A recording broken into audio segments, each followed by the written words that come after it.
Hey guys, welcome back. For this one, we're going to be doing a quiz.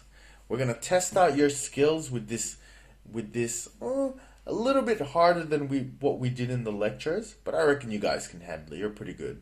So, the case study is the top 10 movies, right?